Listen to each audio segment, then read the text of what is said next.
jurnal PMAI. Nah, mungkin Bapak Ibu yang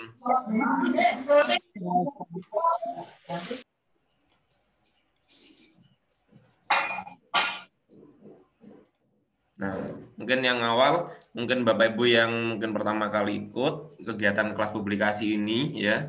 Jadi nanti apabila Bapak Ibu yang sudah terpublikasi, nanti jurnalnya akan di-upload di sini, namanya di jurnal p4i.com. Nah, jurnal p4i.com. Nah, jurnalnya ini ada banyak jurnal yang sudah kami sesuaikan dengan bidang Bapak Ibu. Jadi ada jurnal pendidikan dasar, kemudian pendidikan menengah, kejuruan, kemudian dan yang lainnya yang sekiranya sesuai dengan bidang ataupun jenjang dari Bapak Ibu. Nanti kita sesuaikan itu, dan kita juga sesuaikan dengan bulan terbitnya. Jadi kita usahakan terbit di akhir bulan ini, gitu ya, untuk semua dari Bapak Ibu di kelas publikasi di bulan Juni. Nah, apabila Bapak Ibu ternyata belum selesai di bulan Juni, tidak perlu khawatir. Jadi tetap kami bimbing, gitu, kami garansi tanpa batas waktu. Ya harapannya tidak perlu lama-lama. Jadi kalau bulan ini tidak selesai, ya bisa bulan depan, gitu ya. Tapi jangan sampai berbulan-bulan, kasihan Bapak Ibu juga, gitu ya. Cuma kami menggaransi akan terus membimbing sampai terpublikasi. Ya. Oke, yang pertama karena ini pertemuan pertama di kelas publikasi Juni, mungkin ada Bapak Ibu yang kelas publikasi Mei dan April belum selesai, tidak masalah. Akan saya jelaskan dari awal untuk yang kelas publikasi Juni. Yang pertama adalah posisi Bapak Ibu, ya, posisi Bapak Ibu mungkin hari ini berbeda-beda. Di kelas publikasi ini, posisinya ada dua jenis, ya. Ada yang maksudnya dari kesiapan Bapak Ibu ada dua macam. Yang pertama sudah punya laporan, sudah ada laporan penelitian. Nah, ini laporan penelitian banyak macamnya, bisa laporan penelitian pengembangan, laporan atau mungkin skripsi ya, atau PTK atau dan yang lainnya, yaitu adalah laporan penelitian. Biasanya kalau Bapak Ibu guru sudah ada yang sudah punya PTK, gitu, laporan PTK. Gitu. Posisinya ada yang sudah punya laporan penelitian. Nah, yang kedua adalah belum memiliki atau belum ada laporan, ya, laporan penelitian. Nah, ini. Nah, yang pertama adalah kalau sudah ada laporan, ini jauh lebih mudah, biasanya jauh lebih mudah. Karena dari laporan penelitian Bapak Ibu, ya, laporan penelitian untuk menjadi sebuah artikel sangatlah mudah, gitu ya. Tinggal Bapak Ibu meluangkan waktu dari laporan ini untuk menjadi artikel ini dengan cara dirangkum, ya. Cukup dirangkum saja. Nah, dirangkum yang awalnya laporan ini jumlahnya bisa sampai 50 halaman, sama lampirannya mungkin bisa 100 halaman, gitu ya. Nah, dirangkum maksimal di artikel nanti kisaran maksimal 15 halaman, maksimal. 7 halaman juga boleh minimal, ya. 7 halaman boleh, maksimal 15 halaman. Nah, ini cukup dirangkum aja. Nah, merangkumnya tetapi kita harus ikuti. Merangkumnya harus mengikuti template jurnal yang ada, gitu ya. Karena di sini akan ditempatkan di jurnal P4I, maka template-nya juga nanti harus di jurnal P4I.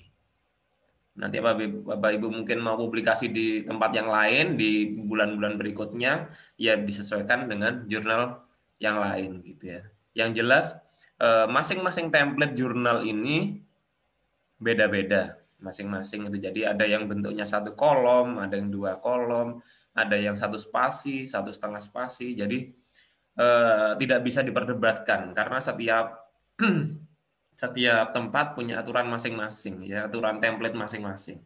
Meskipun ada beberapa hal yang sama gitu ya, yang memang tidak boleh diubah-ubah gitu ya, tapi secara format itu boleh diubah-ubah oleh masing-masing pengelola jurnal. Jadi memang kita harus menyesuaikan template atau format dari masing-masing jurnal. Jadi ini ya, jadi kalau yang Bapak Ibu sudah punya laporan, laporannya dengan syarat belum terpublikasi, ini syaratnya adalah belum dijadikan artikel sama sekali, maka cukup dirangkum, menyesuaikan template maksimal 15 halaman. Ya, nanti.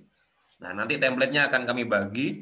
Biasanya kalau lihat template itu kadang bingung, nanti langsung lihat contoh. Kalau ada contohnya lebih mudah.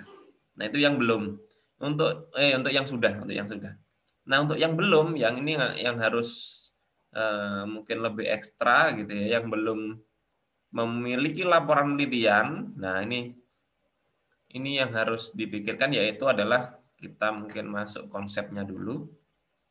Akan saya buka PowerPoint-nya bentar. Nah, Bapak Ibu kalau yang belum punya laporan penelitian, ya laporan penelitian, maka ya memang harus diawali dari keinginannya dulu. Jadi memang kita harus meneliti. Diusahakan sesuatu penelitian kita agar lebih bermakna gitu. Memang harus penelitian yang sesungguhnya. Nggak perlu takut hasilnya seperti apa gitu. Nah, yang pertama adalah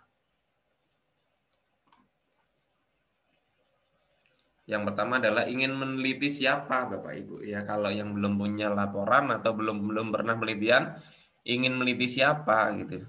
Karena di sini sebagian besar mungkin guru atau ada yang widya suara dan yang lainnya. Saya anggap semua adalah seorang pengajar, maka ingin meneliti siapa. Kalau Bapak Ibu kepala sekolah bisa meneliti guru gitu ya, bisa meneliti guru gitu ya. Kalau Bapak Ibu seorang guru, bisa yang umumnya adalah meneliti siswa. Biasanya 90% kisarannya ini dari penelitian-penelitian yang dilakukan oleh guru itu meneliti siswa. Ya, apa boleh meneliti selain siswa? Ya sangat boleh sekali gitu ya, sangat boleh sekali. Bisa, sesungguhnya bukan hanya siswa yang bisa kita teliti. Bapak Ibu bisa meneliti membuat lembar kerja, misalkan lembar kerja siswa, membuat RPP dan menganalisis buku dan yang lainnya. Cuma terkadang kalau kita belum pernah melakukan penelitian sejenis itu, kadang bingung. Ya, yang umum adalah meneliti siswa untuk Bapak Ibu guru atau peserta didik. Kalau Bapak Ibu seorang kepala sekolah, biasanya meneliti guru, gitu ya, meneliti guru. Ini namanya nanti penelitian tindakan sekolah. Yang ini yang sering adalah penelitian tindakan kelas. Meskipun tidak harus penelitian tindakan kelas, bisa jenis yang lain ya, tapi saya tulis ini dulu ya. Oke, itu yang pertama. Yang berikutnya adalah data apa yang mau kita teliti. Nah, setelah kita menetapkan meneliti, oh misalkan saya teliti siswa. Ya, meneliti siswa. Misalkan yang diteliti siswa. Nah, data apa yang mau diteliti dari siswa? Bisa hasil belajar ya, bisa hasil belajar, bisa aktivitas siswa, bisa sikap siswa, dan yang lainnya, dan yang lain-lain. Nah, untuk saran saya, apabila Bapak Ibu belum punya penelitian, yang paling mudah adalah hasil belajar. Ya, paling mudah adalah hasil belajar siswa. Meskipun yang lain boleh. Gitu ya. Yang paling mudah adalah hasil belajar. Kenapa hasil belajar mudah? Karena sifatnya mudah terukur. Ya, mudah terukur hasil belajar itu. Bapak Ibu tinggal siapkan instrumen tes gitu ya, tinggal siapkan tes gitu ya. Tes, kemudian soal ya, tesnya bisa tes tulis, tes lisan dan yang lainnya diberikan kepada siswa baik online ataupun offline boleh. Nanti itu diukur ya. bisa peningkatannya, bisa dibandingkan dengan yang lain ya. Jadi hasil belajar ini paling mudah untuk diukur untuk penelitian yang paling sederhana gitu. Nah, itu kemudian nanti selebihnya Bapak Ibu bisa diskusi. Kita diskusi. Nah, yang ini kita sudah bahas yang tadi, jadi jenis penelitian apa yang ingin kita ambil gitu ya. Ada banyak jenis penelitian, ada namanya penelitian tindakan kelas gitu ya. Kalau kepala sekolah penelitian tindakan sekolah. Penelitian tindakan kelas ini salah satu hal yang wajib dikuasai oleh Bapak Ibu guru. Jadi bukan hanya laporan, harapannya artikelnya juga PTK gitu ya. Kalau bosan dengan ini bisa yang lain, Bapak Ibu bisa penelitian pengembangan, bisa pengembangan pengembangan ini bisa pengembangan bahan ajar, bisa pengembangan RPP, pengembangan LKS dan yang lainnya bisa. Kemudian ada juga penelitiannya tentang pengaruh gitu ya, eksperimen ya. Eksperimen ini biasanya membandingkan antara kelas satu dengan yang lain. Biasanya cenderung kalau di sekolah ada 2 kelas atau 3 kelas, kita bandingkan salah satu kelas dengan metode tertentu, salah satu kelas dengan tanpa metode apapun gitu ya, atau metode juga yang lain kita bandingkan. Cuma agak rumit dengan data statistiknya, biasanya seperti itu. Dan yang lain ada penelitian studi kasus bisa, atau juga penelitian literatur. Nah, penelitian literatur ini penelitian yang sifatnya tidak perlu mengambil data di lapangan gitu ya. Nah, kalau biasanya Pak Suhardi sering membahas penelitian literatur, nanti ada Pak Suhardi juga yang nanti akan kalau konsultasi literatur ke beliau, termasuk studi kasus.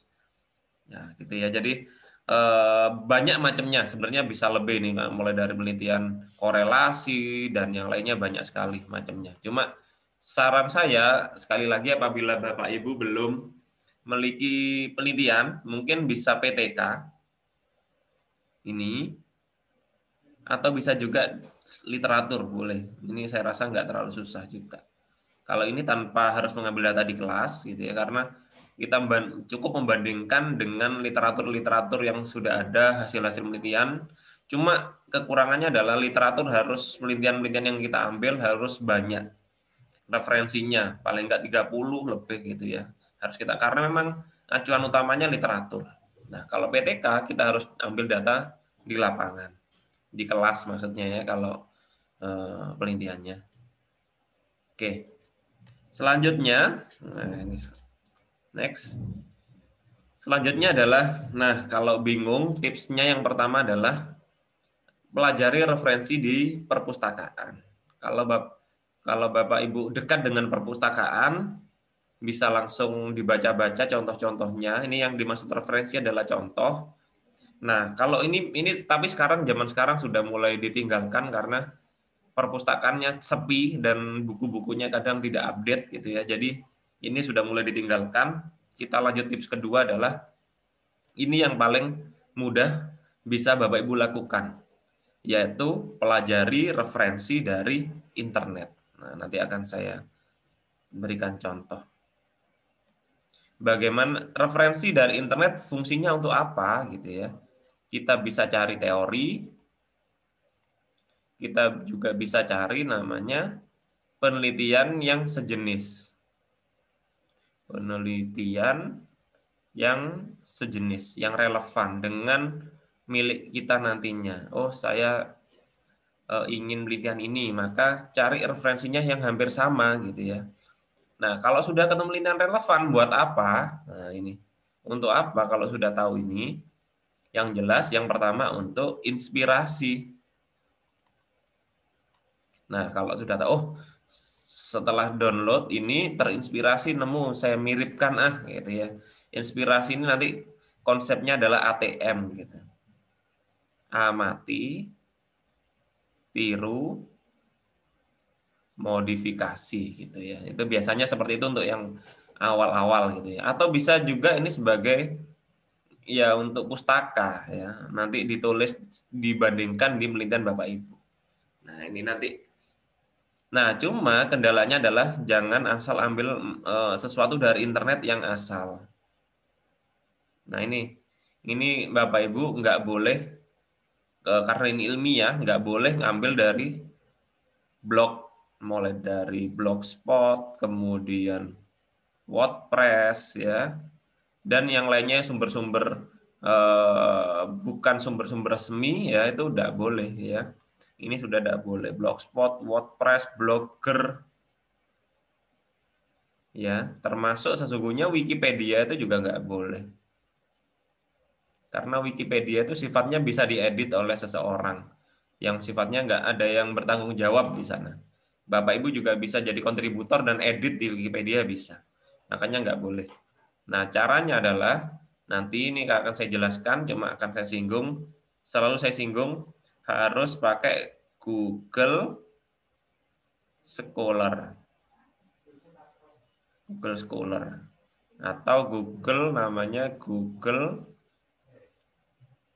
Cendekia. Nanti akan saya praktekkan. Nah, ini ya. Jadi harus lewat sini ya agar bisa mudah mencari contoh-contohnya. Oke, nanti akan saya praktekkan. Saya skip dulu.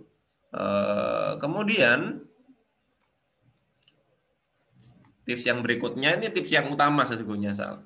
Yang berikutnya adalah temukan ide dari lapangan. Ini bisa di awal sesungguhnya, bisa di awal. Kalau bingung mau meneliti apa ya dilihat di sekitar Bapak Ibu yang sekiranya itu bermasalah untuk kita teliti, bisa kita ambil ide dari sana gitu ya. Cuma kadang sesuatu yang aneh itu juga bisa menarik, tetapi kadang juga bisa mudah diteliti, bisa juga susah diteliti. Nah, makanya harus imbang antara ide dari lapangan dengan sumber yang Bapak Ibu baca. Nanti saya khawatirnya adalah ide dari lapangan sudah bagus, tapi Bapak Ibu belum menemukan contoh yang sejenis dengan penelitian itu. Lah, itu yang harus imbang. Jadi kalau nemu ide dari lapangan juga harus diimbangi dengan cari penelitian yang mirip dengan penelitian itu agar kita contoh lah gampangnya seperti itu. Oke. Nah, lanjut ya. Nah, yang keempat, diskusikan dengan orang yang tepat ya. Yalah, kebetulan di sini memang kita fokusnya adalah tentang jurnal, penelitian publikasi jurnal, sehingga kita sudah berada di lingkungan yang tepat, bisa diskusi dengan saya atau Pak Suwardi ataupun saling diskusi dengan Bapak Ibu yang lain.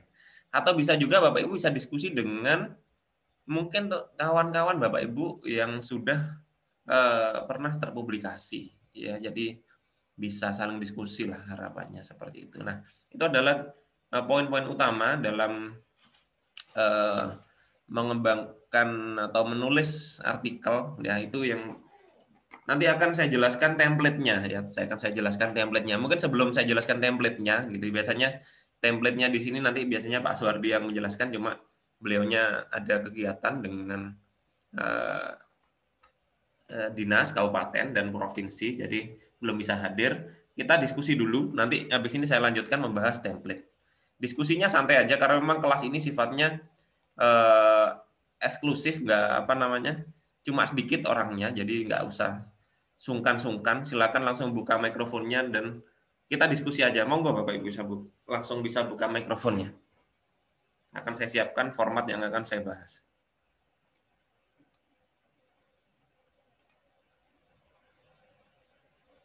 Boleh buka, langsung bertanya.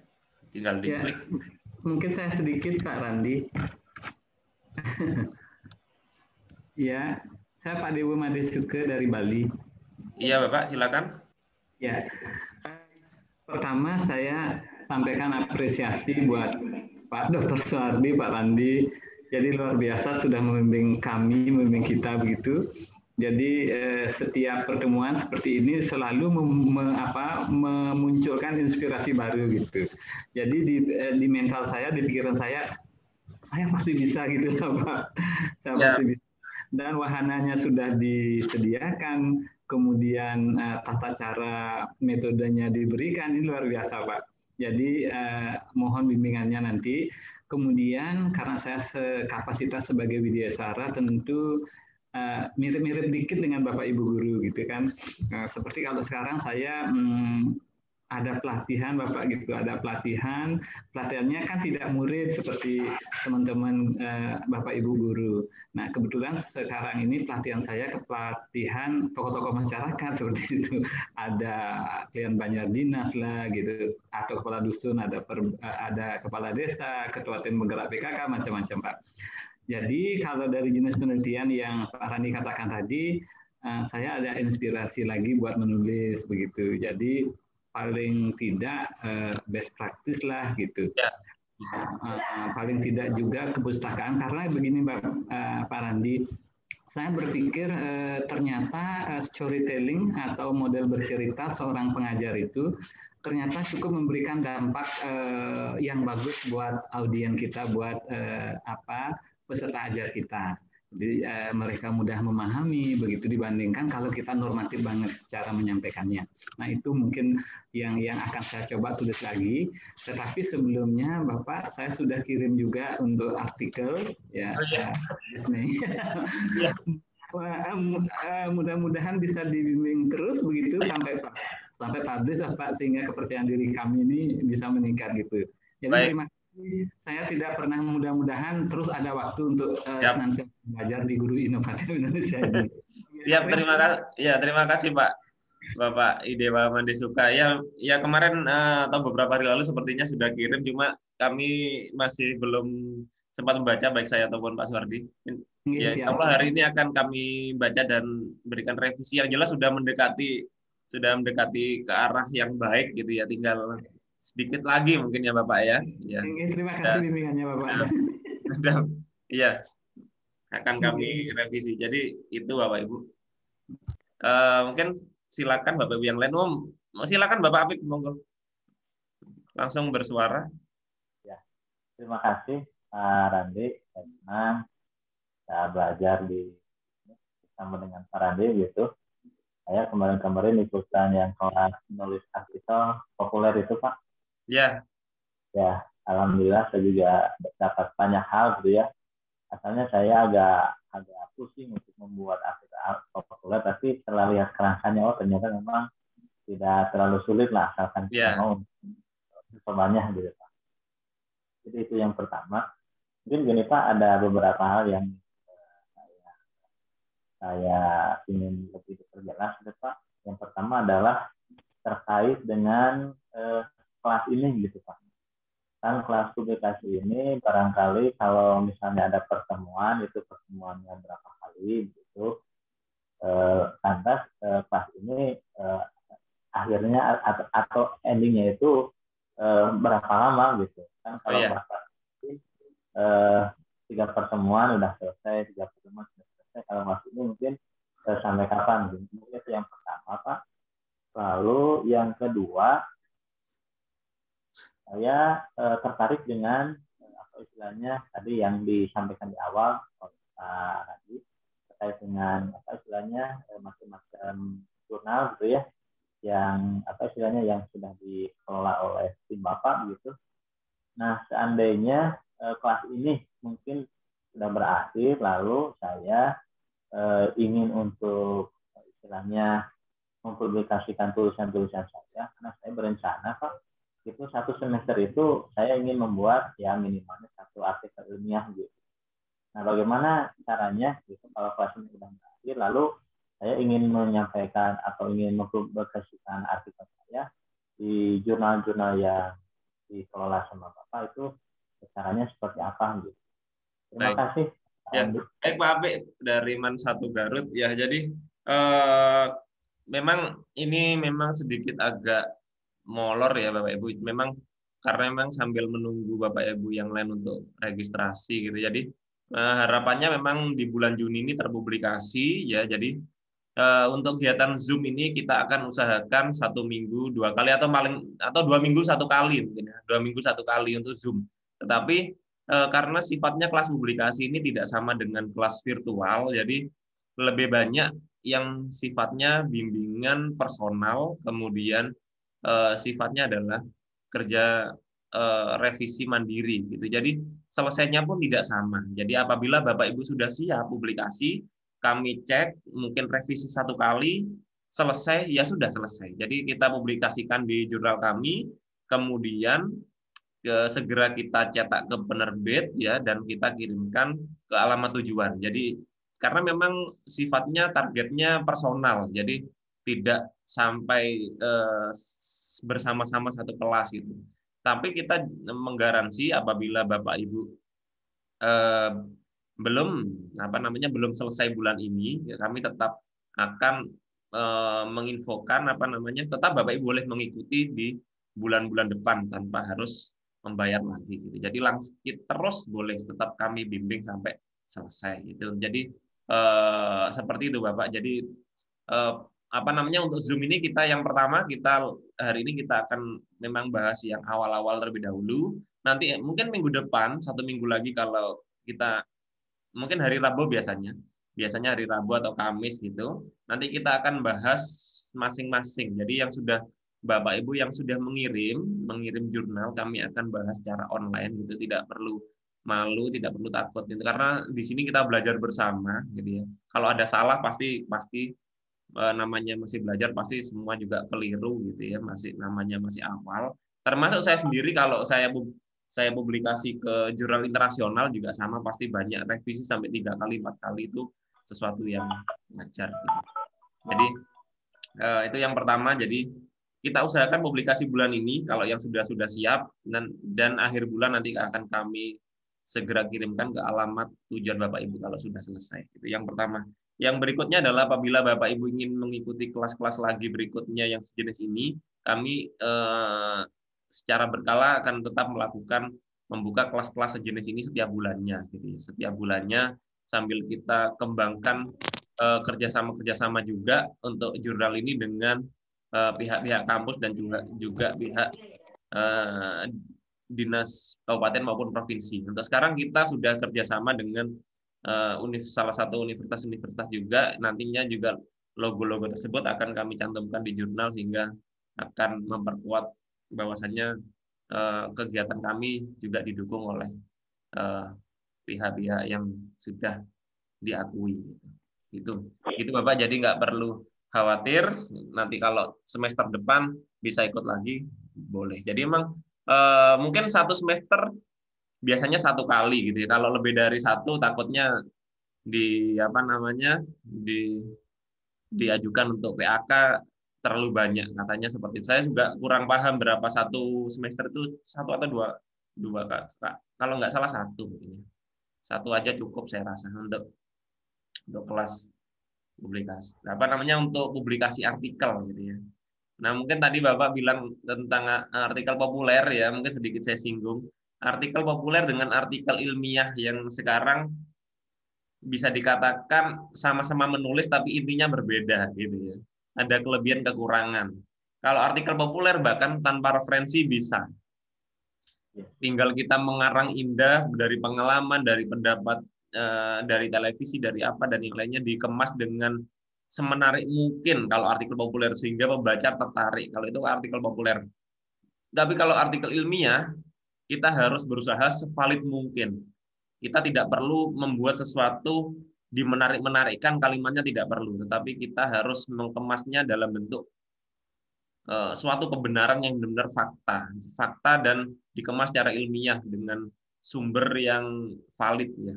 Nah, karena tadi belum saya sampaikan, Bapak Ibu yang belum memiliki sumber-sumber bagaimana mencarinya, mungkin ada yang sudah tahu sampai bosen mungkin kalau saya jelaskan gitu ya.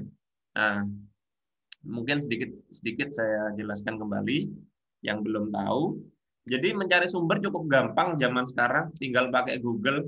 Oh iya, kalau Bapak Ibu langsung dari Google seperti ini, misalkan menulis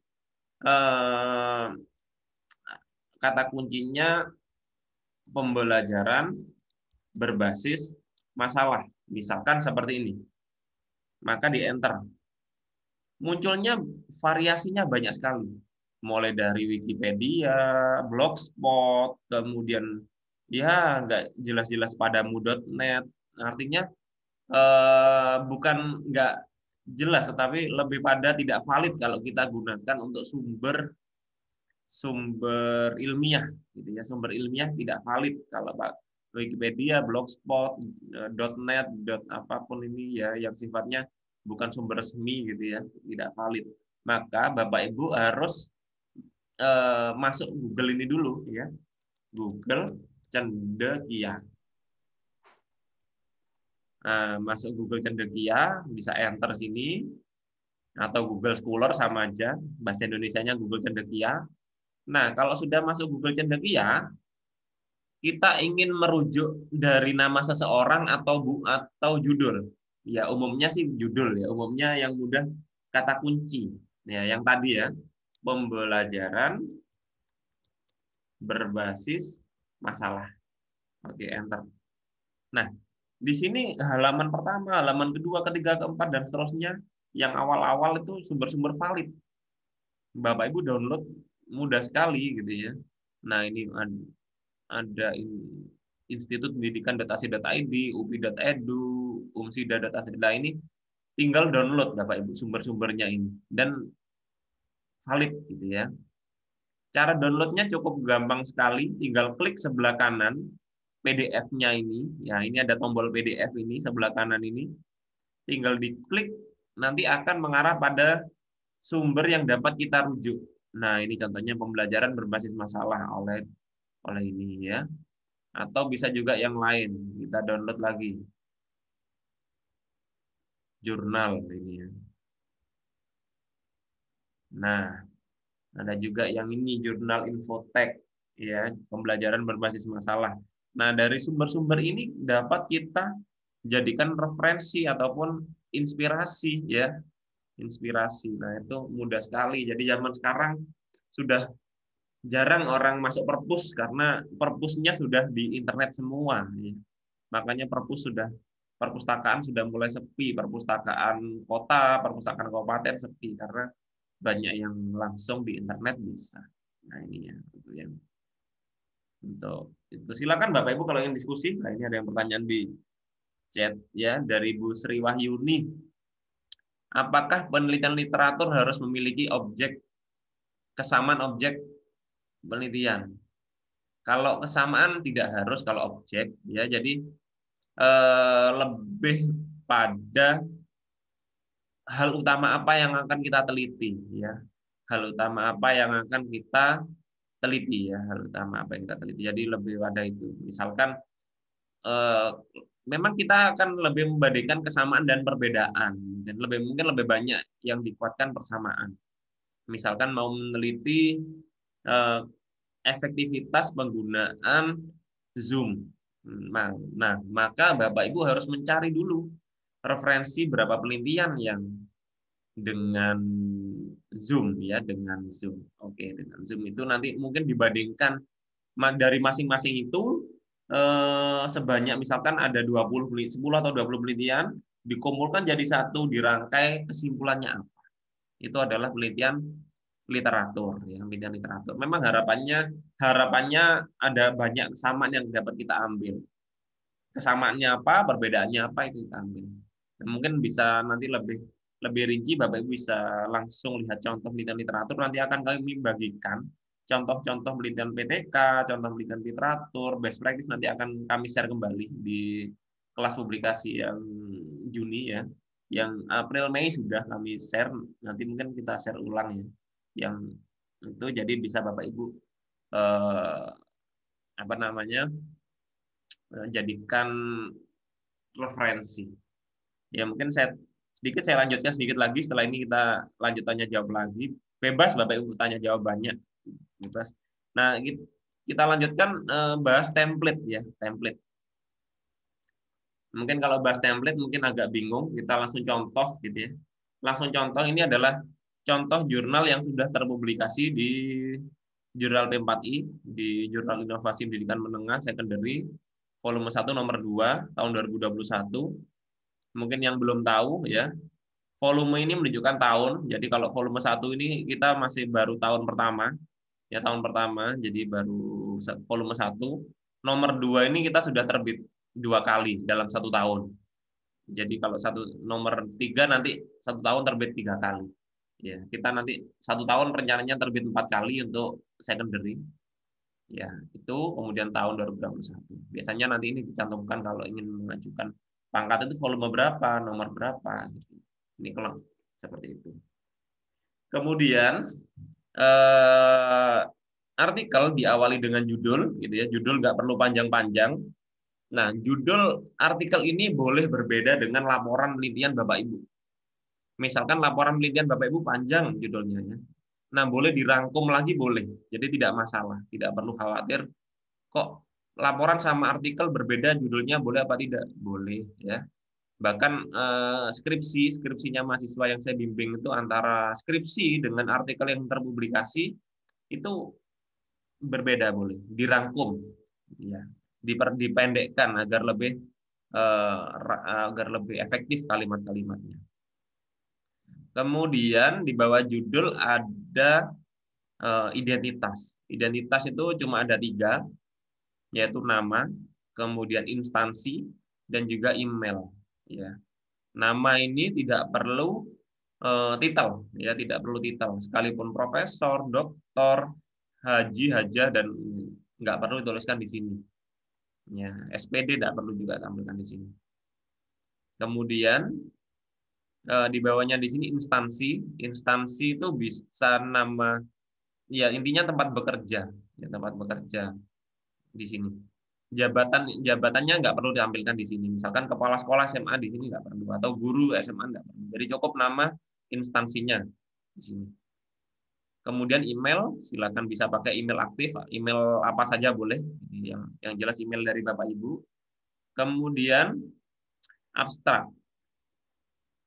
Abstrak ini nggak perlu panjang-panjang karena masih banyak yang saya koreksi itu abstraknya sampai 1 halaman, terlalu banyak Bapak Ibu. Jadi cukup maksimal 200 kata, 200 kata, ya, 200 kata. Saya rasa cukup 200 kata. Ini kalau ingin tahu berapa kata yang kita ketikkan, tinggal di blok ini, di blok, dilihat sebelah kiri bawah ini. Kiri bawah ini ada 139 dari 2.900. Maksudnya ini cuma 139 kata. Nah, cukup, ya. Karena maksimal 200 kata. Abstrak di sini tidak perlu memberikan referensi apapun. Abstrak itu dibuat sesingkat-singkatnya. Jadi isinya paling mudah, yang belum tahu abstrak, paling mudah adalah triknya 1, kasih kata tujuan, langsung sudah to the point. Tujuan dari penelitian ini adalah, gitu ya, yang pertama. Kemudian jenis penelitian. Jenis penelitian ini adalah, gitu ya. Kemudian data dari penelitian ini adalah, gitu ya. Dan yang berikutnya adalah teknik analisis data, dan yang terakhir adalah hasil. Udah gitu aja. Jadi lebih pada tujuan, kemudian jenis penelitian, kemudian data, kemudian teknik analisis data, dan yang terakhir hasil. Ya, masing-masing boleh 1 atau 2 kalimat. Biasanya hasil ini 2 kalimat biasa, atau 3 kalimat boleh. Yang lainnya 1 kalimat, tujuan 1 kalimat, kemudian jenis 1 kalimat, data 1 kalimat, teknik analisis data 1 kalimat. Dan kesimpulannya di sini, kesimpulan atau hasil 2 atau 3 kalimat. Nah, mudah sekali berarti. Sudah saya kasih kata kuncinya. Dan yang berikutnya adalah kata kunci. Kata kunci ini bisa 2, bisa 3, maksimal 5. Kata kunci ini Bapak Ibu sesuaikan aja dengan judul. Judulnya apa, intinya Janis learning. Menulis anekdot, gitu ya. Tinggal sesuaikan dengan ini aja. Selanjutnya adalah pendahuluan. Saya rasa pendahuluan ini salah satu yang simpel, tetapi kadang kita bingung mau nulis apa. Gitu ya. Pendahuluan intinya latar belakang dari Bapak Ibu menulis. Biasanya diisi dengan pengantar, ya. Kalimat pertama itu pengantar. Kemudian yang paragraf-paragraf berikutnya tentang data dan fakta di lapangan. Bisa diberikan skor, kenapa kok nilainya rendah, dan yang lainnya, gitu ya. Dan jangan lupa di pendahuluan disarankan juga diberi pendapat-pendapat para ahli. Ya, di sini. Ini ya. Jadi harus ada minimal 2 atau 3 lah. Ya, jangan sampai di sini enggak di pendahuluan sepanjang berapa paragraf di sini tidak ada pendapat para ahli ya. Kurang valid rasanya. Beri beberapa pendapat. Nah, oke lanjut. Metode penelitian. Nah, metode penelitian ini juga sering keliru dari Bapak Ibu. Seringkali ditulis banyak sekali karena di laporan PTK metode penelitian ya itu biasanya berlembar-lembar bisa sampai 5 atau 7 bahkan 10 halaman gitu. Nah, di artikel cukup Bapak Ibu buat dengan 2 paragraf cukup. Nah, sekali lagi kita buat yang simpel-simpel aja. Ya, jadi 2 paragraf cukup. Paragraf pertama mungkin ceritakan Bapak Ibu penelitian di mana, sekolahnya mana, kemudian subjeknya siapa, dan yang lain-lainnya. Tidak perlu dirinci nama-namanya, tidak perlu dirinci jenis-jenis kelaminnya kalau nggak memang nggak butuh. Jadi cukup sampaikan aja penelitian ini di sekolah ini dengan jumlah siswa ini, ya cukup itu ya. Dan jenis penelitiannya apa, datanya apa, dan analisis datanya bagaimana. Atau instrumennya apa saja, angket, tes, dan yang lainnya. Jadi cukup dimention disebutkan secara ringkas. Jadi ini cukup 2 paragraf cukup. Atau maksimal 3 paragraf lah. Kalau misalkan ada rumusnya boleh lah. Tapi nggak usah banyak-banyak. Disampaikan 2 atau 3 paragraf. Oke. Selanjutnya adalah hasil dan pembahasan.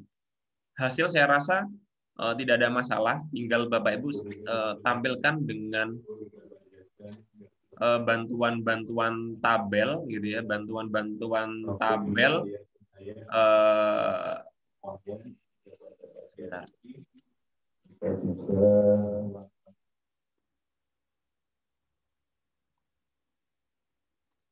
Dengan bantuan-bantuan tabel seperti ini, bisa tabel, kemudian bisa ya tabel, kemudian bisa grafik ya, dan yang lainnya. Jadi macamnya ada 2 sesungguhnya, tabel dan gambar. Apabila Bapak Ibu ada grafik, tetap namanya gambar. Ya tinggal nambah aja gambar 1, grafik apa gitu ya, dan yang lainnya. Gini. Nah, gitu. Nah, jadi kemudian ini juga sering keliru. Bapak Ibu habis dari laporan menuju artikel sering seperti ini. Tabel karena di laporan itu bab 4.1 gini, sering ini. Ya sering kayak gini, ini keliru ya, ini keliru. Ini keliru, nggak boleh. Jadi di artikel kita mulai semuanya dari 1.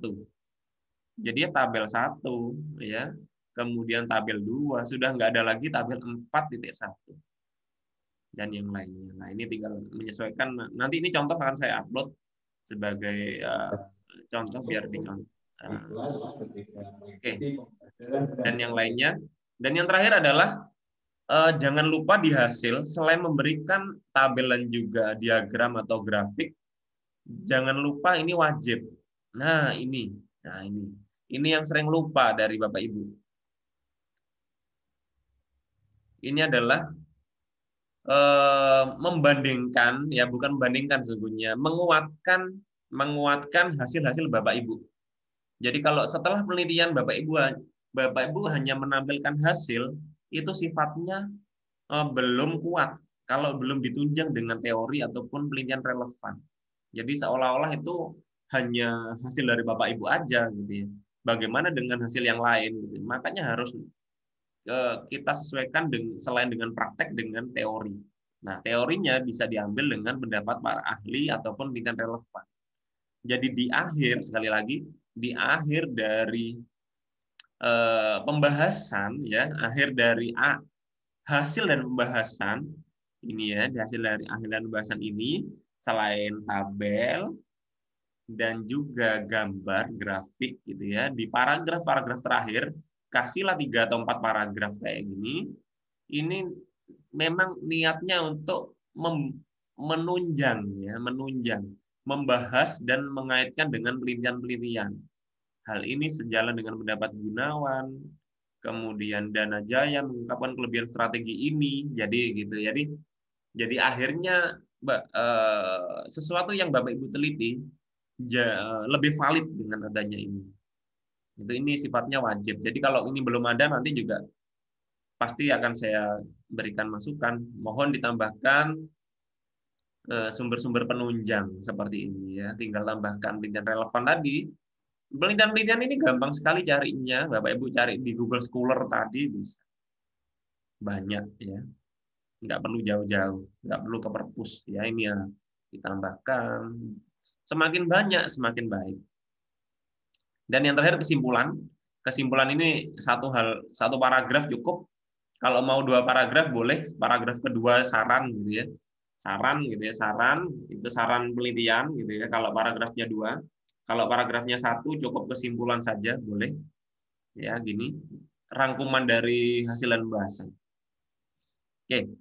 Dan yang terakhir daftar pustaka. Daftar pustaka ini kami tidak sulit gitu ya. Kami tidak sulit, kami hanya minimal 10. Nah, ini sudah sangat mudah sekali karena di jurnal-jurnal lain bahkan ada yang minimalnya 15, 20 ya, dan yang lainnya. Kami minimal 10 aja lah, minimal ya. Tapi ya kalau semakin banyak bagaimana? Semakin baik gitu. Zaman sekarang artikel-artikel itu bahkan ada yang 40, 50 referensi kita masuk. Nah, ini cuma yang terakhir sebelum kita lanjut diskusi yang sering banget ya, sangat ya, yang paling sering keliru adalah di tentang pengambilan referensi menulisan daftar pustaka. Banyak yang tidak sinkron ya. Sinkron maksudnya gini Bapak Ibu. Di sini ada nama Hamalik nih, ada nama Hamalik. Nah, di atas harus ada. Oh, Hamalik ya. Jadi harus ada. Dimyati dan Mujiono di atas ada. Di bawah harus ada gitu ya. Nah, ini adalah sinkron ya. Nah, seringkali Bapak Ibu yang belum pernah menulis atau baru pertama kali menulis, di bawah ada, di sini ada, di atas tidak ada nama orang sama sekali. Nah, itu keliru. Atau di atas ada, di bawah tidak ada. Itu jelas keliru. Karena daftar pustaka bukan hanya sekedar buku yang sudah kita baca, tetapi adalah perujukan atau sifatnya citasi yang harus sinkron ya dalam karya ilmiah. Mungkin kalau dalam buku tidak harus gitu ya, tapi kalau dalam karya ilmiah ini sifatnya wajib sinkron karena nanti akan terdeteksi oleh namanya Google Scholar yang Bapak Ibu baca tadi. Itu adalah di era digital ini sangat penting sinkronisasi ini ya. Ini jadi salah satu yang sifatnya wajib gitu ya. Oke, saya rasa itu. Silakan Bapak Ibu bisa bertanya di kelas publikasi ilmiah ini, kelas publikasi ini ya. Boleh bertanya secara langsung atau di kolom chat. Kalau bertanya secara langsung aja Bapak Ibu bisa klik unmute kemudian bertanya. Monggo Pak Apip lagi boleh. Baik, terima kasih Pak Randi atas ya tadi terkait dengan scholar di luar dan sebagainya. Namun ini saya ingin juga menyampaikan gitu Pak. Yang pertama adalah kalau seandainya artikel saya itu dimuat atau bisa dipublikasikan, itu saya inginnya terbitnya di bulan November Pak. Ya, soalnya saya sekarang ini sedang memproses pangkat, barangkali turunnya itu adalah sekitar bulan Oktober. Jadi supaya masa berlakunya itu agak ini ya, bisa diberikan, berarti saya mungkin meminta ya kalau misalnya dimuat dan dipublikasikan inginnya saya di bulan November gitu. Oh gitu, baik. Boleh, boleh. Jadi sangat boleh sekali ya, boleh sekali. Kita memang melayani sepenuhnya ke Bapak Ibu. Jadi apabila sudah siap, tapi tetap mungkin Bapak Apip harus kalau bisa merevisi sekarang, nanti kalau sudah siap sudah lega, tinggal kita uploadnya di bulan November di edisi akhir tahun ini ya berarti Bapak ya. Ya, tapi kalau bisa bulan-bulan ini nanti sudah siap lengkap gitu ya. Tetap harus menyelesaikan biar nggak jadi PR gitu, biar nggak jadi PR. Boleh Bapak Kemudian Ibu. kemudian yang kedua pasti agak teknis gitu ya Pak Randi, terkait dengan saya masih agak kesulitan Pak Randi untuk membahas hasil penelitian gitu. Jadi hasil temuan yang ada tadi kan sudah disampaikan juga bahwa hasil temuan itu harus didukung dengan temuan-temuan yang lain gitu. Nah, barangkali mungkin saya juga masih agak kesulitan bagaimana cara meramu itu semua. Barangkali ada tips tersendiri dari Pak Randi terkait dengan untuk membahas hasil penelitian. Terima kasih Pak Randi. Oke, baik. Memang ini wajar ya, memang wajar sering sekali Bapak Ibu bingung dengan cara membahas. Kalau menuliskan hasil, saya rasa Bapak Ibu nggak bingung karena tinggal menampilkan tabel dan kita mendeskripsikan tabel itu biasanya nggak bingung ya. Tapi kalau membahas biasanya bingung. Nah, yang pertama adalah bagaimana cara membahas ya, membahas. Yang membahas itu biasanya pembahasan ya. Sebenarnya isinya bermacam-macam. Yang jelas pembahasan ini yang pertama adalah rangkuman sesungguhnya ya. Rangkuman dari hasil dulu. Dan misalkan hasil belajar siswa seperti ini. Dari siklus 1, siklus 2 seperti ini, maka peningkatannya seperti apa gitu ya. Biasanya itu rangkuman dari hasil. Nah, ini biasanya dirangkum dulu, dibentuk jadi suatu tabel baru atau mungkin dibentuk suatu deskripsi kalimat baru di satu paragraf gitu ya. Itu adalah rangkumannya dulu. Setelah dirangkum, nah, setelah Bapak Ibu rangkum dari hasil ya, awalnya kan hasil. Awalnya kan hasil. Kemudian pembahasan. Pembahasan ini rangkuman dari ini. Setelah dirangkum, nah Bapak Ibu paling mudah adalah sampaikan bisa kelebihannya, paling mudah. Kelebihan. Kalau sebentar. Sampaikan kelebihannya. Kelebihan dari penggunaan metode, biasanya gitu. Penggunaan metode atau media. Kelebihan dari kelebihan dari pengguna, misalkan penggunaan metode atau media. Atau penerapan metode atau bisa penggunaan media. Ini kalau PTK gini. Nah, setelah mengungkapkan penerapan metode atau media yang sudah kita lakukan saat penelitian gitu ya. Nah, inilah yang perlu ditulis, hal ini sejalan gitu ya.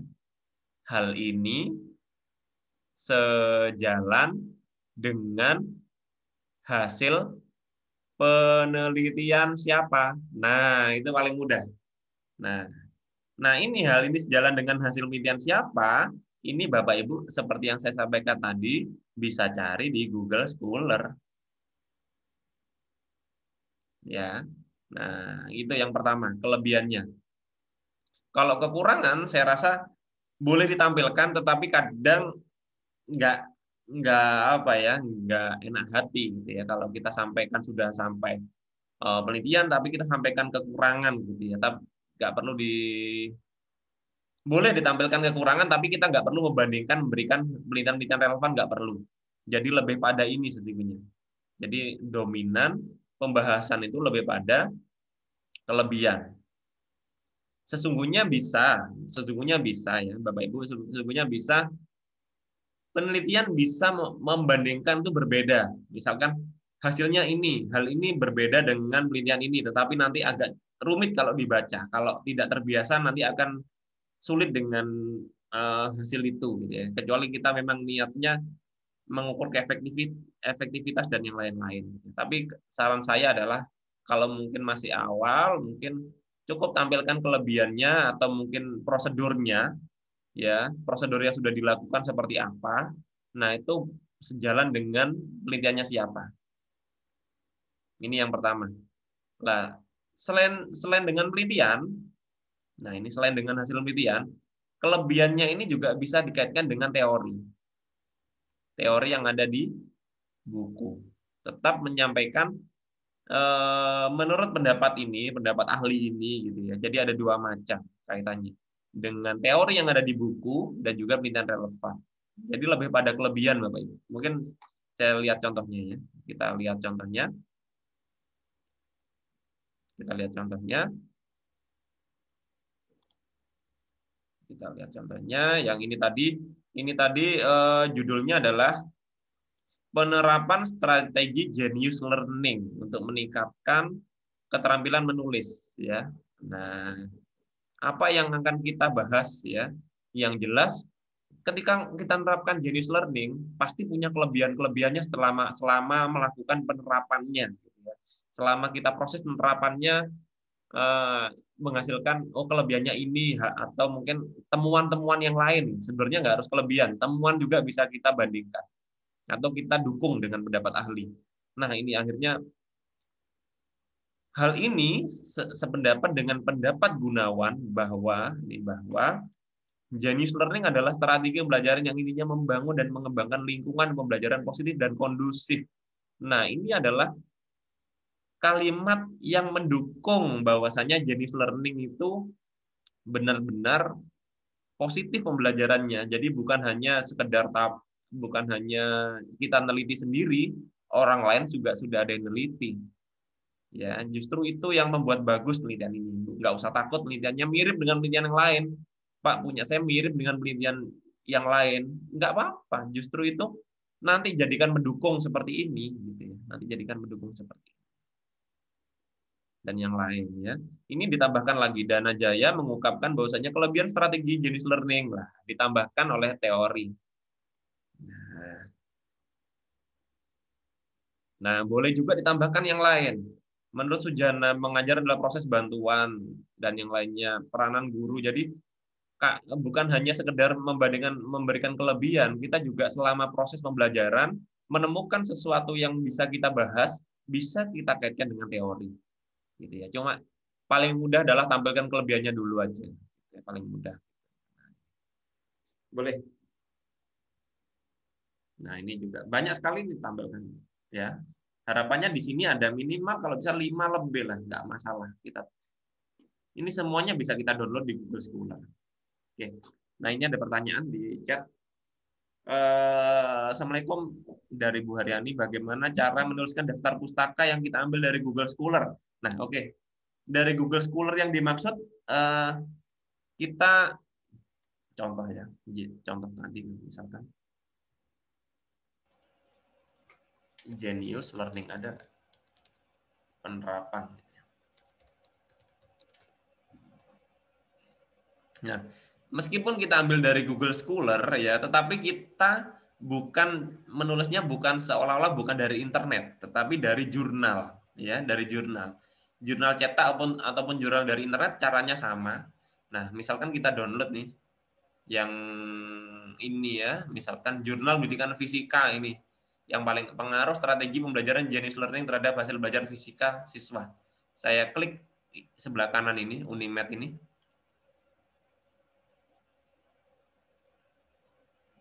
Klik sebelah kanan.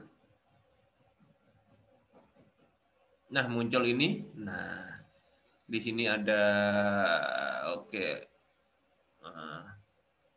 Nah, ini gambarnya agak blur ini. Nah, misalkan ini pengaruh strategi pembelajaran genius learning. Bagaimana cara menulis daftar pustakanya? Yang jelas cara merujuknya adalah seperti kita menuliskan rujukan jurnal. Ya, sebentar saya kasih contohnya. Nah, itu tadi ini di sini cara merujuknya adalah mana ya? Sebentar.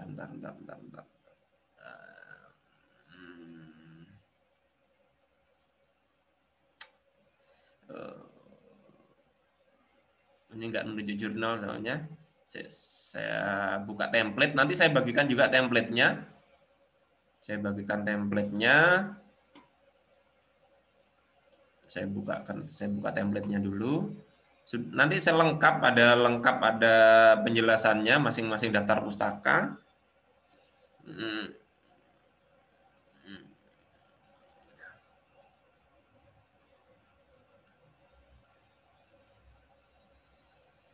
Ini ada templatenya. Nah, Template-nya ini nanti akan saya bagi mulai dari cara menulis abstrak, cara menulis pendahuluan, metode penelitian, hasil, kemudian pembahasan, kesimpulan, dan daftar pustaka. Nah ini ya. Jadi meskipun dari Google Scholar, dari apapun itu, kita ambilnya di sini. Kalau memang kita ambilnya, kalau kita mau mengambil sumber dari jurnal yang kita ambil dari Google Scholar, atau dari jurnal cetak, sama caranya. Yaitu ini, mana ya, sebentar,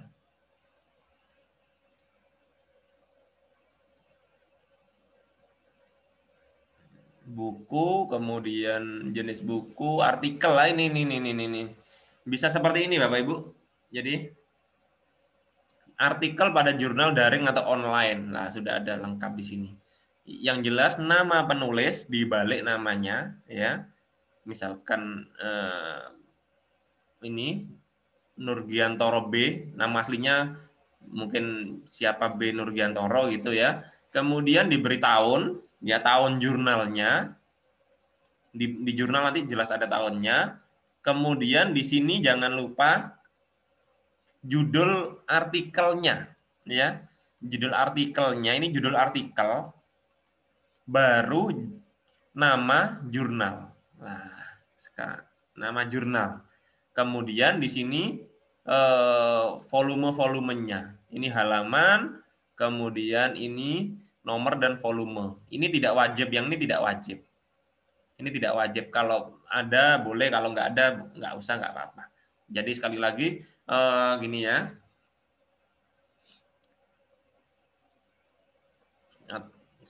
Mungkin saya tuliskan aja di Microsoft Word.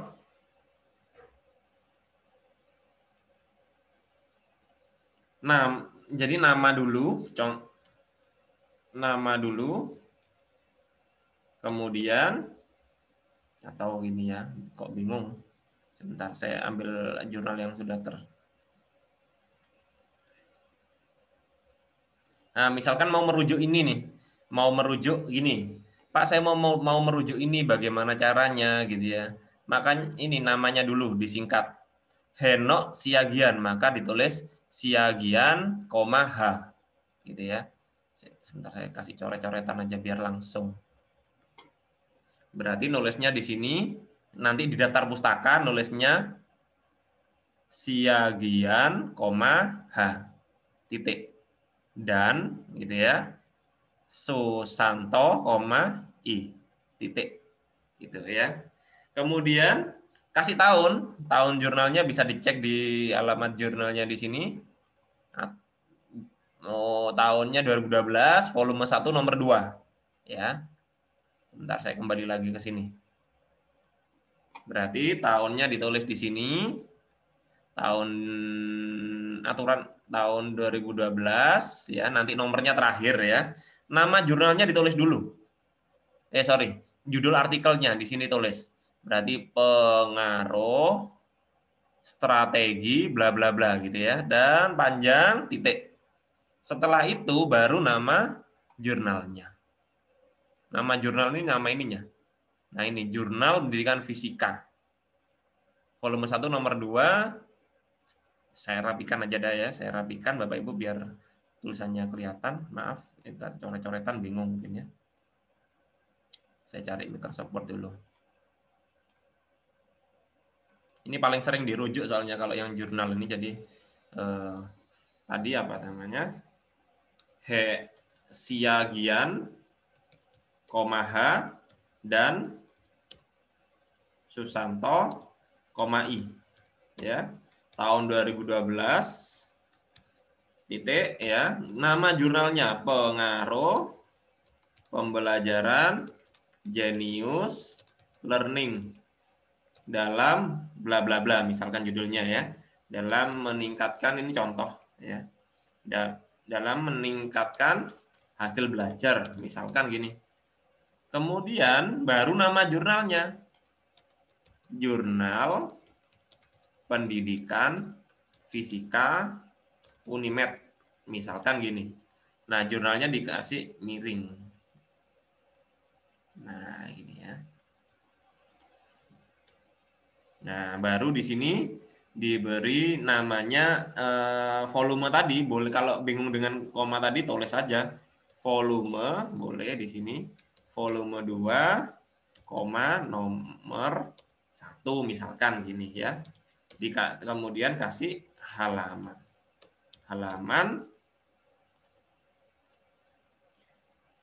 Halaman berapa tadi ya? 43.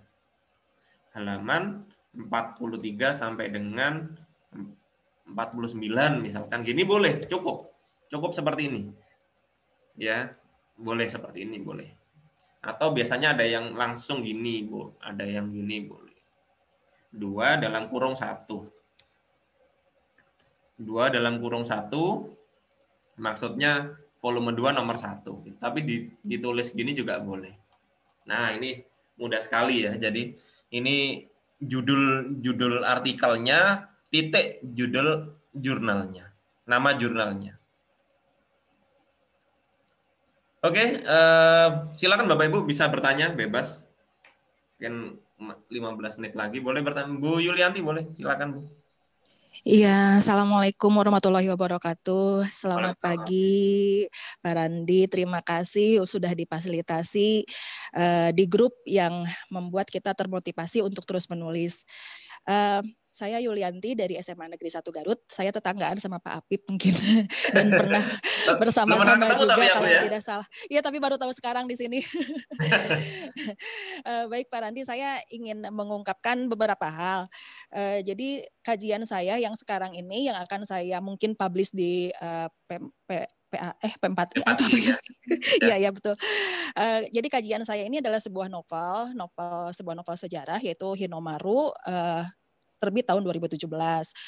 Kenapa saya tertarik untuk mengkaji yang ini? Karena memang saya guru bahasa Indonesia. Di bahasa Indonesia itu ada materi teks cerita sejarah. Jadi untuk yang pertama memang saya tidak dihubungkan dengan bahan ajar.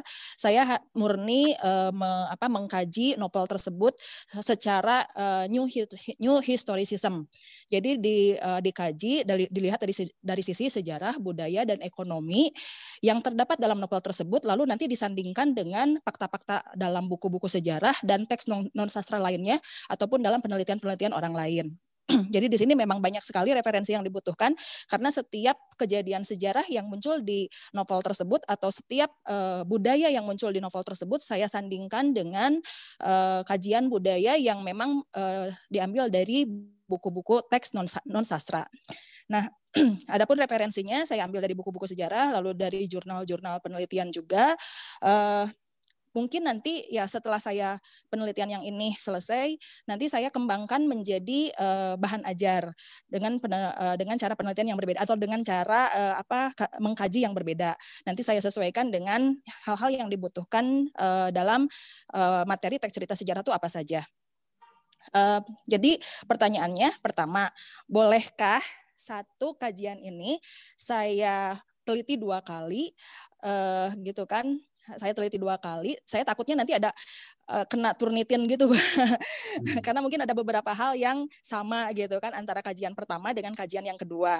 Lalu yang kedua, untuk hasil dan pembahasan, saya tuh kemarin itu sempat coba-coba untuk membuat hasil dan pembahasannya. Ternyata kalau dipisahkan antara hasil dan pembahasan itu jadi seperti ada pengulangan gitu. Di hasil saya paparkan temuan-temuan saya, ini dari teks sastranya, ini dari teks non sastranya. Lalu nanti diulang lagi di pembahasan, saya kemukakan lagi itu karena saya harus ngebahas itu gitu secara utuh.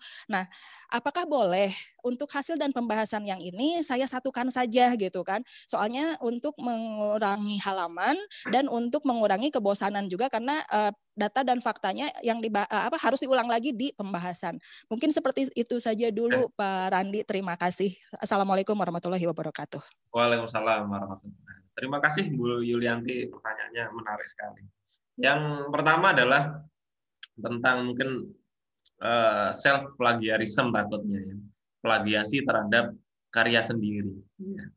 Apabila Ibu Yulianti ingin menulis 2 hal dengan topik yang sama, tidak masalah. Karena satu topik kita bisa buat ratusan penelitian sendiri boleh aja, enggak masalah. Masalah itu Turnitin atau dan yang lainnya itu sifatnya adalah deteksi plagiasi tentang struktur kalimat, bukan tentang topik. Jadi andai kata kita hari ini mau neliti bedah novel mau saya kaitkan, mau saya buat kaitan dengan literatur. Pertemuan berikutnya novel akan saya jadikan sebuah perangkat, berikutnya novel saya jadikan dan yang lain. Boleh nggak masalah. Karena sifatnya Turnitin dan yang lainnya sifatnya adalah sekali lagi tentang kemiripan struktur kalimat. Yang keliru adalah ketika kita meneliti penelitian yang sama, penelitian A dan penelitian B dan C yang kita tulis masih copy paste penelitian-penelitian sebelumnya, itulah yang keliru. Ya, yang benar adalah ketika kita membuat penelitian yang sejenis dengan topik sebelumnya tidak masalah, tapi kita harus rubah baik dari struktur kalimat. Istilahnya parafrase. Kita lakukan parafrase di penelitian-penelitian berikutnya. Tidak pernah ada masalah. Jadi tidak akan terdeteksi namanya self plagiarism. Itu yang pertama. Jadi nggak masalah. Yang kedua adalah karena saya sering yang pertama penelitian mengembangkan suatu perangkat pembelajaran, misalkan saya membuat media pembelajaran berbasis teknologi, misalkan membuat perangkat berbasis Android, misalkan saya sekarang itu. Yang kedua, penelitian berikutnya perangkat berbasis Androidnya saya terapkan ke mahasiswa, tidak masalah karena meskipun sama-sama perangkat yang kita gunakan sama. Penelitian berikutnya perangkat itu saya terapkan untuk tidak masalah juga. Asalkan kita lakukan parafrase di setiap penulisan. Itu yang pertama. Yang kedua adalah tentang apa tadi Bu? Kok sampai lupa. Hasil dan pembahasan, Pak. Oh, hasil dan bahasan boleh. Jadi sesungguhnya hasil dan bahasan itu ada dua jenis cara yang dapat kita tulis ya. Nggak masalah. Jadi yang Ibu sampaikan, Bu Yuliati sampaikan, itu sifatnya langsung terintegrasi antara hasil dan bahasan. Itu boleh. Jadi kita boleh memisahkan antara hasil. Jadi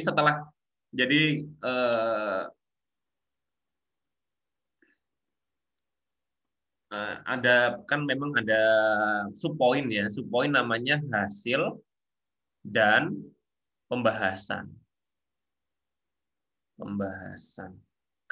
Ya, jadi di sini di poin ini Ibu boleh memisahkan hasil sendiri, kemudian dilanjutkan dengan paragraf pembahasan. Ya ini yang biasanya umum terjadi, boleh. Tetapi boleh juga hasil pembahasan di combine langsung jadi satu, boleh.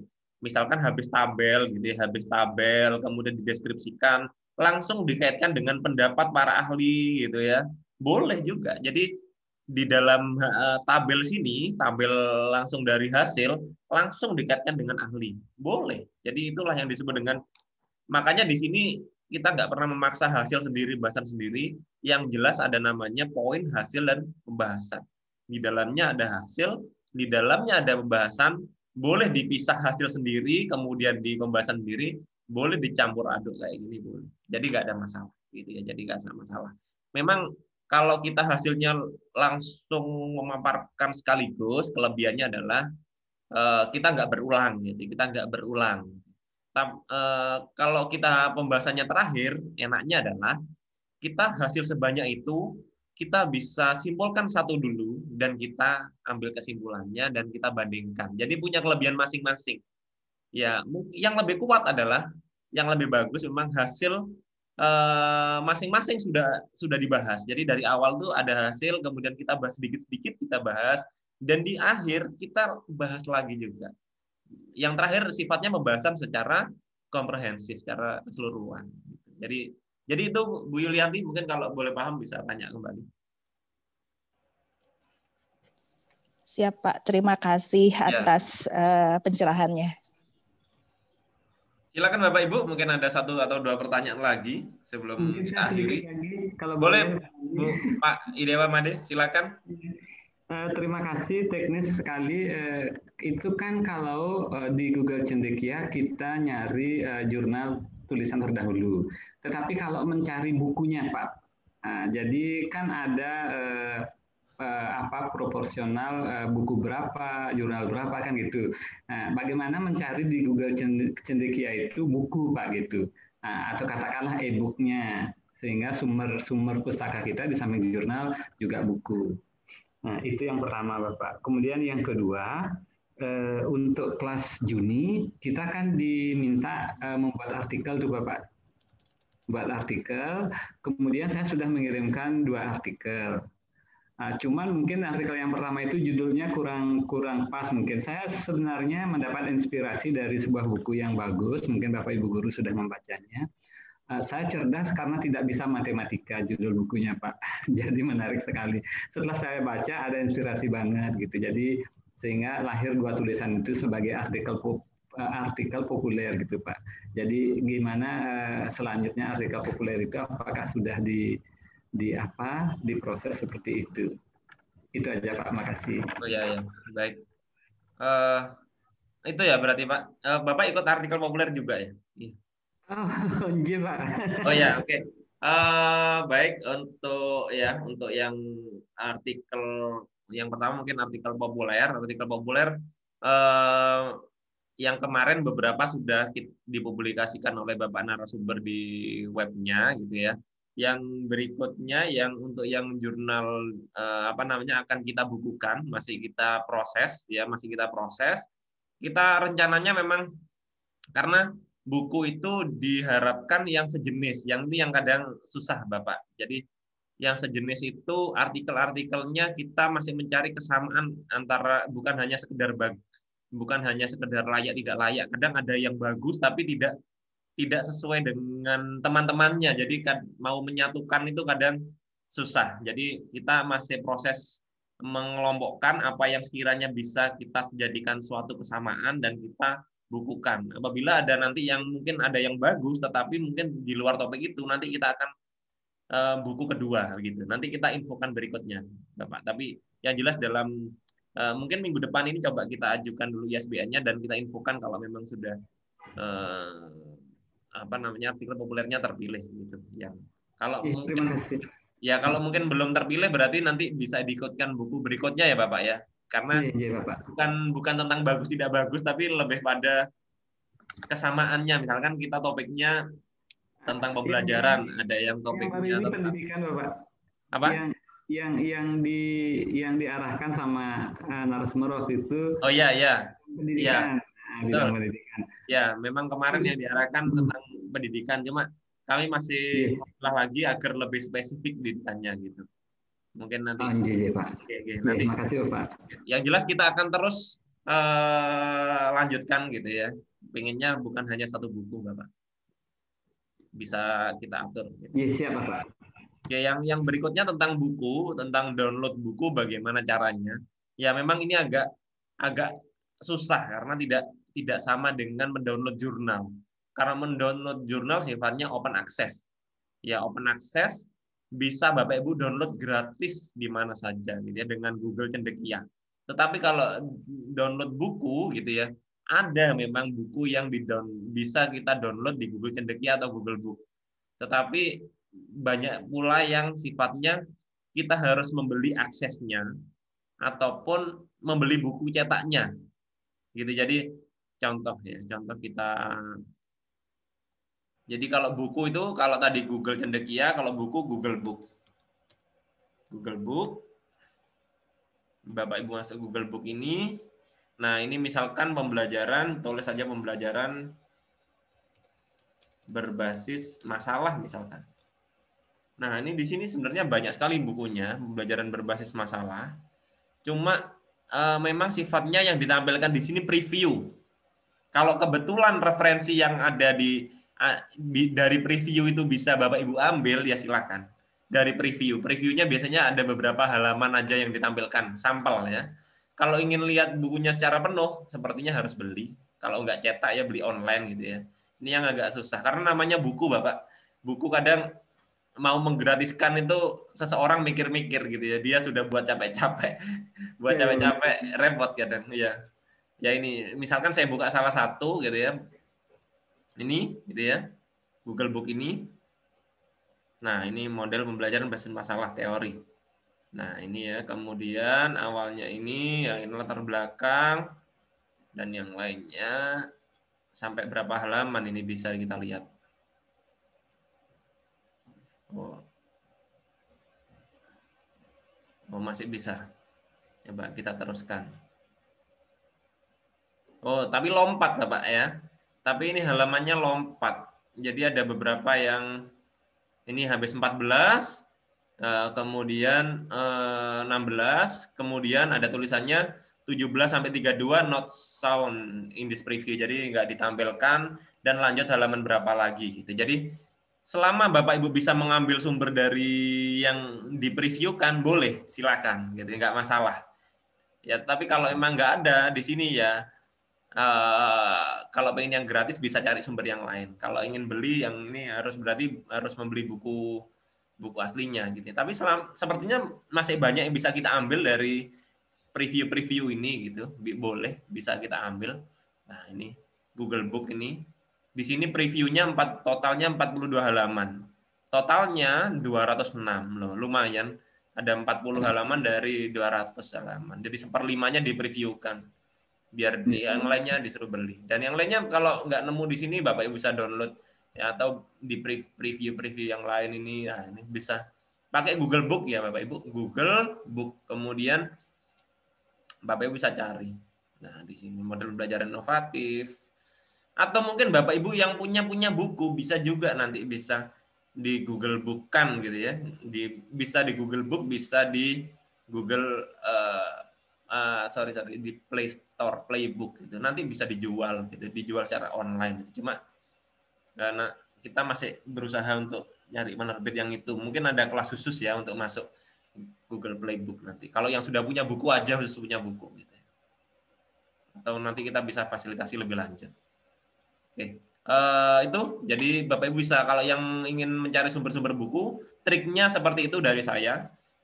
Silakan cari di Google Book, dibuka previewnya yang sekiranya bisa kita ambil, kita jadikan referensi. Kalau nggak ada, cari lagi yang lain. Eman kalau belilah. Kita cari yang gratis-gratis saja, toh masih bisa. Gitu Bapak Ibu. Mungkin ada yang tanyakan? Yang lain? Nggak terasa sudah. Terima kasih Bapak. Ya, sami-sami. Sama-sama. Ya, silakan Ibu Sri Wahyuni. Boleh. Kalau di tempat saya di kantor, saya sebagai pengembang teknologi pembelajaran. Terus di sana kita yang diteliti itu mayoritasnya PLKB, penyuluh lapangan, seperti itu Bapak. Sebelum adanya pandemi ini, penyuluh lapangan itu belajarnya itu secara pertemuan, secara klasikal. Terus sekarang adanya pandemi, jadinya e-learning. Kalau sekarang saya mau meneliti tentang tantangan dan peluang pembelajaran e-learning terhadap PKB tersebut, penyuluh lapangan tersebut, apakah boleh dengan tinjauan pustaka? Baik. Apakah dengan tinjauan pustaka di mana saya baca di tinjauan pustaka tersebut peluang dan tantangan itu terjadi yang saya baca ada objeknya mahasiswa, terus ada objeknya murid terhadap mata pelajaran fisika, bagaimana dengan literaturnya? Seperti itu, Bapak. Terima kasih. Oh, maksudnya adalah ingin meneliti penelitian literatur, Ibu? Iya, tetapi dengan objeknya penyuluh lapangannya itu bisa ya? Boleh, jadi penelitian literatur itu sifatnya bukan tentang objek, Ibu. Jadi lebih pada kita cari kesamaan-kesamaannya literatur yang sudah kita download, ya kita siapkan, bisa download, bisa cetak. Jadi kita siapkan dulu literaturnya, kita cari kesimpulannya dari sana. Jadi kita tidak menetapkan subjeknya. Gitu. Jadi kita juga tidak perlu mengambil data di lapangan seperti mengambil observasi ataupun wawancara ataupun yang lainnya gitu. Jadi seperti itu Ibu. Kalau masih ada wawancara dan yang lainnya sifatnya bukan penelitian literatur, tetapi yang lain, bisa studi kasus atau yang lain. Begitu Ibu. Jadi boleh aja, bebas saja kita. Kalau penelitian literatur itu yang penting referensi yang kita gunakan cukup banyak dan kita telaah, kita analisis dari referensi tersebut. Begitu Ibu. Tinggal Ibu coba cari dulu. Kalau baik. Seperti ini, saya masih ada sedikit yang mengganjal, Pak. Iya. Kalau karakternya itu berbeda, kalau misalnya penyuluh lapangan itu, mereka kan bekerja langsung ujung tombaknya BKKBN ke masyarakat. Ya. mereka memberikan penyuluhan ke masyarakat. Keterampilan mereka itu diasah, dilatihlah di BKKBN. Seperti itu, Bapak. Seperti itu kan tantangannya juga, mereka itu karena berada di pelosok, terus setelah ada di pelosok, jadinya sarana dan prasarananya itu kurang.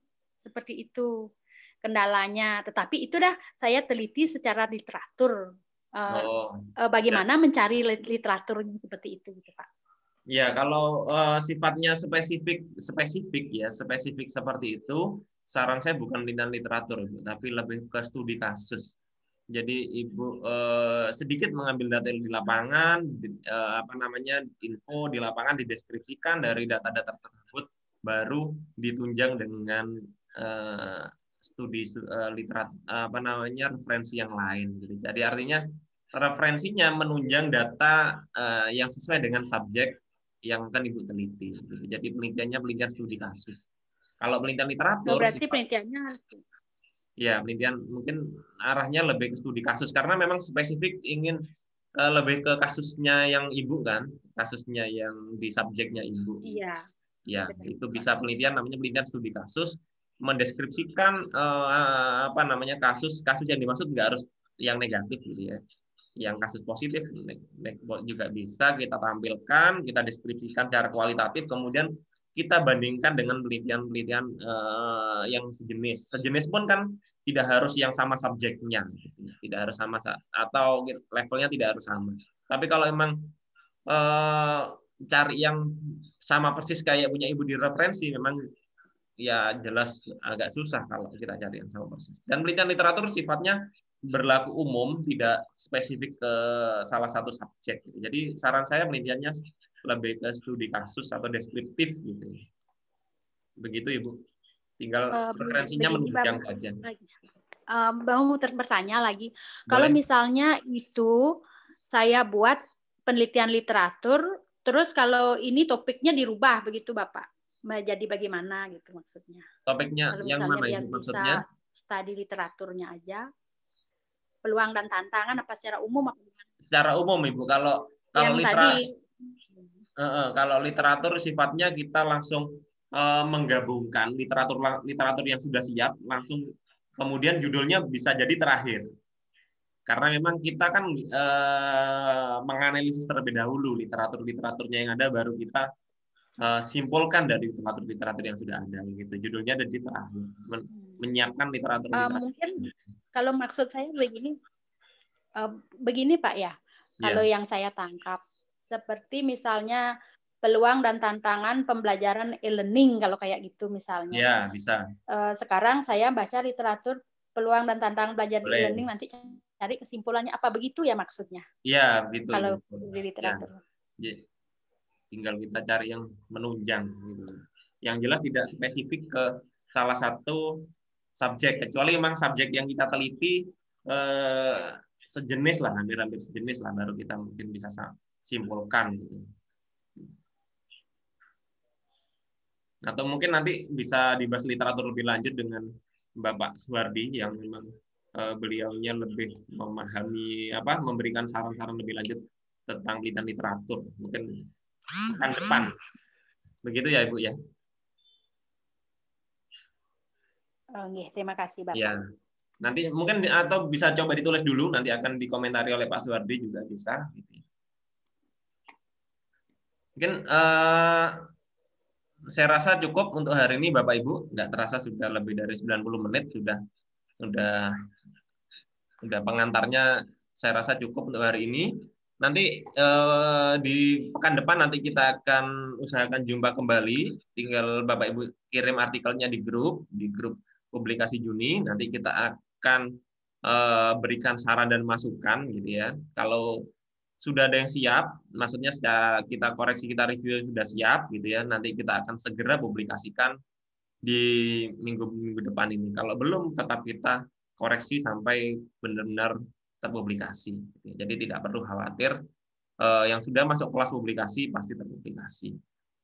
Oke, kalau agak ada pertanyaan, saya rasa bisa saya cukupkan. Terima kasih Bapak Ibu semua yang sudah hadir pada pagi hari ini gitu ya. Terima kasih. Saya mewakili Pak Suwardi, mohon maaf beliaunya belum bisa hadir.